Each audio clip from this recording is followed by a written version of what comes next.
Imagine living in a world where your every move is scrutinized, where every glance from a king holds the weight of your future, and where your legacy is written not by your own hands, but by the twists of fate. This was the life of Jane Seymour, the third wife of King Henry VIII. Born into the quiet comfort of her family's estate, Jane's life seemed destined for the shadows of history. But in the storm of political intrigue, courtly drama, and royal ambition, she rose from a modest lady-in-waiting to become one of England's most significant queens. However, her story is not one of simple triumph. It is a tale of sacrifice, love, and untimely death that left Henry VIII forever mourning the woman who gave him the son he had craved so desperately. So, what made Jane Seymour the woman who captured the king's heart? And why did history remember her as the quiet queen who changed the course of England's future? Stick with us as we unravel the fascinating story of Jane Seymour and explore how she left a lasting mark on history despite her fleeting time on the throne. Jane Seymour was born into a world of quiet luxury, yet her early life was far from extraordinary.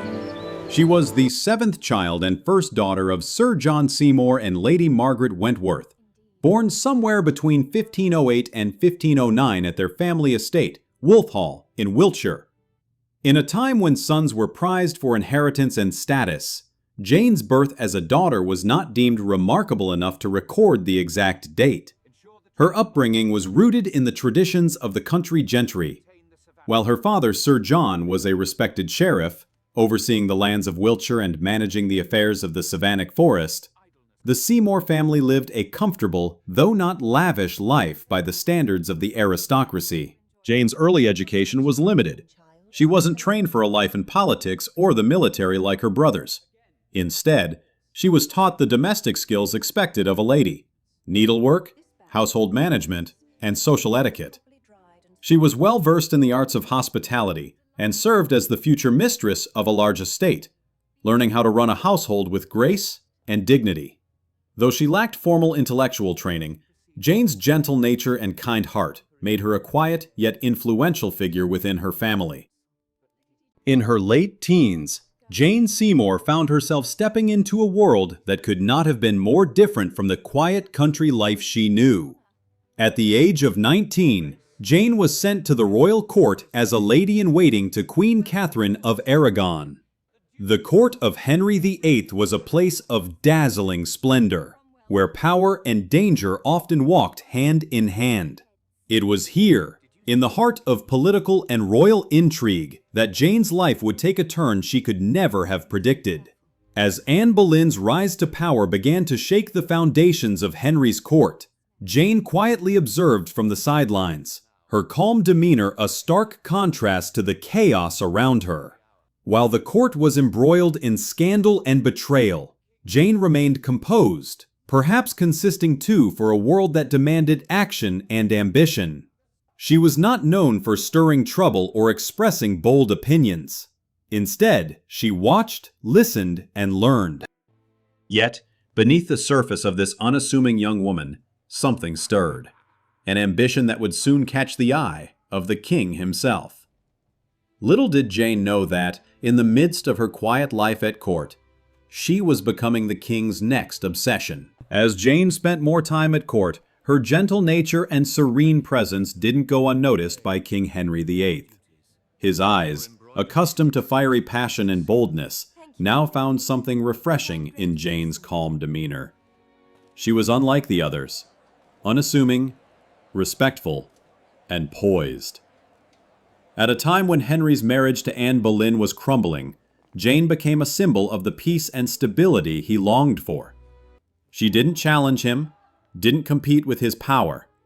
She existed with quiet grace. Rumors began to swirl around the court about Jane's growing closeness with the king. At first, no one could quite believe it. How could the king, a man known for his fiery loves and tempestuous affairs, fall for the soft-spoken, modest Jane Seymour? But Henry, weary of Anne's volatility and desperate for an heir, saw in Jane the one thing he had always wanted: someone who could give him a son. By the winter of 1535, the whispers became more persistent. The king's interest in Jane shifted from casual favor to something more intense. He had already grown tired of Anne's inability to provide him with a male heir, and now Jane had become the object of his obsession. The stage was set for the most dramatic turn of events in Tudor history. By the spring of 1536, the king's infatuation with Jane Seymour was undeniable. What started as a subtle attraction had turned into a full-blown obsession. Henry, disillusioned by his turbulent marriage to Anne Boleyn, now saw Jane as his salvation, his opportunity for a male heir and a stable future. The tension in the court was palpable. Anne, oblivious to the shifting affections of her husband, continued her reign with all the authority of a queen, but her grip was slipping. Behind closed doors, Henry's affection for Jane deepened. He showered her with gifts, and the court began to whisper of their budding romance. Jane, however, kept a quiet composure. She never flaunted Henry's attention, never provoked jealousy, and remained a passive figure in the storm of political and royal intrigue. This calmness, this serenity, only seemed to draw Henry closer. But it was more than just Henry's desire for a son that fueled this new romance. Jane represented everything that Anne was not: humble, obedient, and unwavering in her faith. To Henry, she was the embodiment of peace and stability, a stark contrast to Anne's fiery independence. As their relationship grew, it was clear that Jane was becoming the future queen, even as Anne's fate was sealed. By the spring of 1536, the world that Anne Boleyn had so carefully constructed began to crumble. The whispers of Jane Seymour's rising prominence were no longer just rumors. They had become the truth that everyone in the court was forced to reckon with. Anne, once the fiery, charismatic queen who had stolen Henry's heart, now found herself overshadowed by the quiet strength of Jane. Despite her sharp wit and bold ambition, Anne's inability to give Henry the male heir he so desperately wanted had placed her in a precarious position. With Jane's calm beauty and grace now in favor, Anne's once unshakable position as queen was being threatened. The court was divided, with some loyal to Anne, others to Jane. But one thing was clear: Henry had already made up his mind. On the day of Anne's miscarriage in January 1536, it became evident to all that the Queen's time had come to an end. Anne, in a final act of defiance, refused to submit, but the king's resolve was unyielding. Within months, Anne was arrested, charged with adultery, treason, and incest, crimes fabricated to ensure her fall from grace. On May 19, 1536, Anne Boleyn was executed, clearing the path for Jane Seymour to ascend to the throne. After Anne Boleyn's dramatic fall, the court shifted its allegiance, and Jane Seymour's quiet patience was finally rewarded. Less than 2 weeks after Anne's execution, on May 30th, 1536, Jane Seymour was married to King Henry VIII in a private, intimate ceremony at Whitehall Palace. The streets of London, still buzzing with the aftermath of Anne's death, now held their breath as Jane's coronation loomed. For Jane, this was not just a marriage to the king. It was a victory, one that she had earned through composure, grace, and the subtle power she wielded in the shadows. Unlike Anne, Jane did not demand attention. She did not challenge Henry. She simply existed as the perfect contrast to her predecessor, a calm and obedient presence in a court rife with tension. Her coronation, held in a modest ceremony compared to Anne's, was a declaration of peace. But despite her quiet demeanor, Jane was determined. She had come to the throne not through force, but through Henry's desperate need for a son. As Jane sat beside him, crowned and poised, it was clear that her true challenge had only just begun. The eyes of the kingdom were now on her, and she was determined to fulfill Henry's deepest wish, to give him the heir he had longed for. As the new Queen of England, Jane Seymour's reign was marked by a singular, intense focus: to provide Henry VIII with a son. In the aftermath of Anne Boleyn's execution, the court buzzed with whispers of Jane's role as the king's last hope for securing a male heir to the throne. While the nation celebrated her coronation, Jane herself knew the gravity of the task ahead. She embraced her new role with quiet resolve, becoming the embodiment of what Henry wanted in a queen: obedient, gentle, and above all, dutiful. Her every move was scrutinized, not for her intellect or charm, but for her ability to fulfill the king's most pressing need. Jane did not possess Anne's fiery ambition, nor did she crave the political influence that Anne had sought.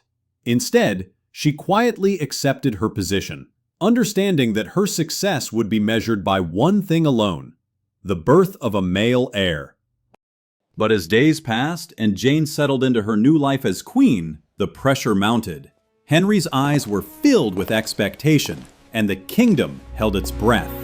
Jane, despite her calm exterior, knew that her future, and perhaps even her life, was bound to the success of her pregnancy. Every moment in her palace was heavy with the anticipation of what was to come. Months passed in tense anticipation as Jane Seymour's pregnancy progressed. The court, still reeling from the chaos of Anne Boleyn's downfall, now focused all its hopes on Jane. Henry VIII, who had been desperate for a male heir, watched with bated breath as his queen's belly grew round with the promise of the future. Jane, despite her gentle nature, knew the immense weight of what lay ahead.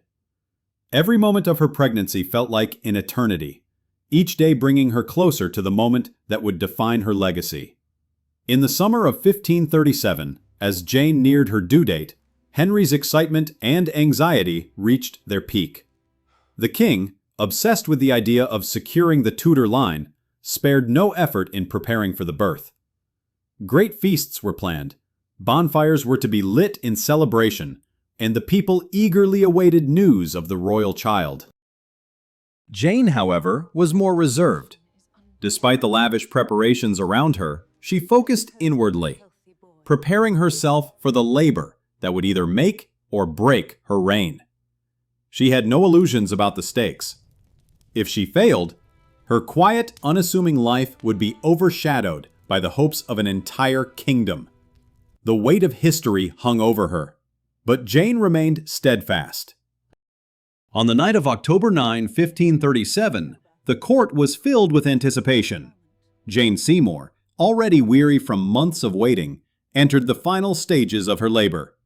The longed-for heir to the throne was about to be born, and the kingdom held its breath. Henry VIII, never far from his queen, paced anxiously, his hope for a son clouding every thought. The weight of his desires rested entirely on Jane's shoulders. He had waited years for this moment, and now it was almost within reach. The hours stretched on, the royal chambers silent except for the faint murmurs of attendants and the occasional burst of royal excitement. As Jane struggled, the tension in the room grew thick. Every cry, every movement was amplified by the immense significance of the birth. At 2 a.m., after a night filled with pain and uncertainty, Jane gave birth to a son. Edward VI, the long-awaited heir to the throne of England, had arrived. The court erupted in joyous celebration, the sound of bells ringing out across the land. But Jane, exhausted from the ordeal, lay still, her strength drained. Though Henry's joy was boundless, Jane's triumph would be short-lived, for the same frailty that marked her birth of life would claim hers in the days to come. Just days after the birth of her beloved son, Jane Seymour's body, weakened by the strains of childbirth, began to falter. For a brief moment, the court basked in the glow of Edward VI's arrival, but the shadows of fate loomed over Jane. Her exhaustion from the long labor left her vulnerable to complications that would prove fatal. The same royal chambers that had celebrated her triumph now became the site of her tragic decline. Henry, overjoyed with the birth of his heir, remained by Jane's side, unable to comprehend that the woman who had given him what he so desperately desired was slipping away. Jane's fever grew higher, her condition worsening each day. The doctors and attendants who had celebrated her son's birth now fought in vain to save her. The very disease that had claimed so many women before her, childbed fever, was slowly taking her life. On October 24, 1537, Jane Seymour passed away at just 29 years old. The entire kingdom mourned the loss of a queen who had fulfilled her duty. Yet the weight of her sacrifice was felt most deeply by Henry, who had finally secured the heir he longed for, only to lose the woman who had made it possible. Her death marked the end of a brief but significant chapter in Tudor history. If Jane Seymour's story moved you, imagine what other untold tales from history are waiting to be uncovered.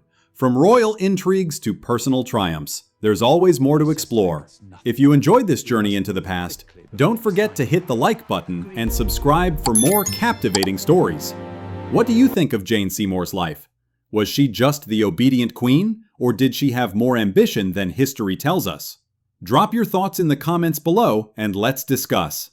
And if you're hungry for more deep dives into history, share this video with your friends and let's build a community of history lovers.